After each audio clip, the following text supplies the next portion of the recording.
সন্ধেবেলা কোন কাজ করলে সংসারের অধপতন নিশ্চিত? আসুন বাস্তুশাস্ত্রে কি বলছে পরিষ্কার ভাবে জেনে নেই।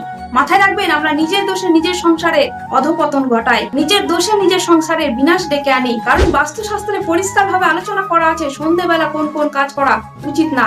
আমরা অজান্তে সন্ধেবেলা বাজারে যাই, অজান্তে বিভিন্ন কাজ করি সন্ধেবেলা, যেগুলো করলে মা লক্ষ্মী রুষ্ট হয়, ঘর ছেড়ে বিদায় নেয়। মাথায় রাখবেন, বাস্তুশাস্ত্রে কড়া ভাবে বলা আছে সন্ধেবেলা কোন কোন নিয়ম করলে মা লক্ষ্মী কখনোই আপনার ঘর ছেড়ে বিদায় নেবে না, আপনার ঘরে সর্বদা থাকবে আর আপনি সুখী হতে বাধ্য।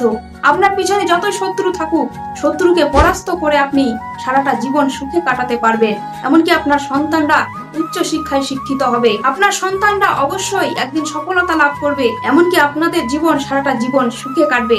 তো চলুন জেনে নিই সন্ধেবেলা কোন কোন কাজ করলে মা লক্ষ্মী ঘর ছেড়ে বিদায় নেয় আর কোন কোন কাজ করলে মা লক্ষ্মী সর্বদা ঘরে বাস করে। সন্ধেবেলা ভুলেও তুলসী গাছে জল দেবেন না, তুলসীর পাতা তুলবেন না, এমনকি তুলসী গাছ স্পর্শ করবেন না।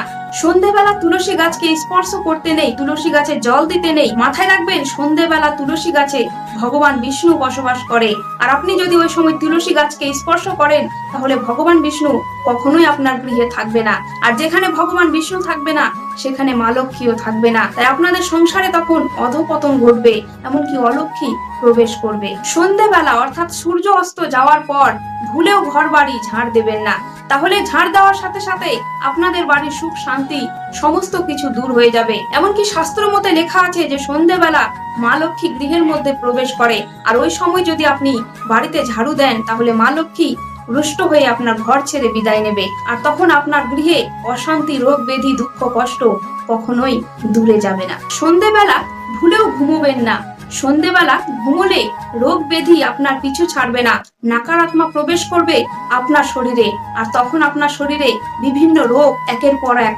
লেগেই থাকবে। আপনি যতই চিকিৎসা করুন রোগ থেকে মুক্তি হবেন না।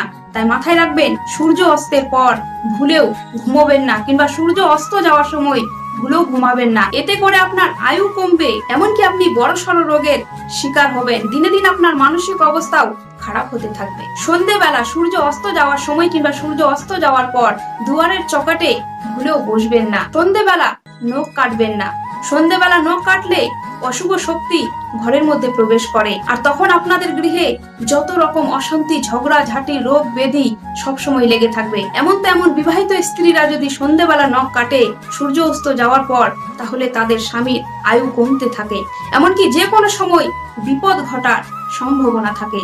তাই সন্ধেবেলা ভুলেও যে কোনো ব্যক্তি নখ কাটবেন না। সব থেকে ইম্পর্টেন্ট বিষয়, সন্ধেবেলা টাকা খরচ করবেন না।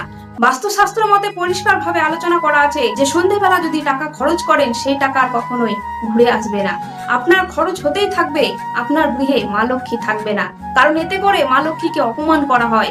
যে সময় মা লক্ষ্মী আপনার গৃহে প্রবেশ করছে সেই সময় আপনি টাকা খরচা করছেন, অর্থাৎ অর্থ খরচ করছেন, আর তখন মা লক্ষ্মী রুষ্ট হয়ে আপনাকে অভিশাপ দেবে, আপনার গৃহে কখনোই মা লক্ষ্মী থাকবে না, আর তখন আপনি লক্ষ্মী ছাড়া হবেন। তাই ভুলেও সন্ধেবেলা বাজার করতে যাবেন না, ভুলেও টাকা খরচ করবেন না। তো আশা করি ভিডিওটির মাধ্যমে আপনারা অনেক কিছু জানতে পারলেন। ভিডিওটি ভালো লাগলে মোনা ঠাকুর নামের পেজকে ফলো করে আমার বন্ধুই আমার সাথে থাকবেন। কমেন্টে জানাবেন কোথা থেকে ভিডিওটি দেখছেন, আর যদি ভিডিওটি দেখে উপকার মনে হয় অবশ্যই জানাবেন। ধন্যবাদ।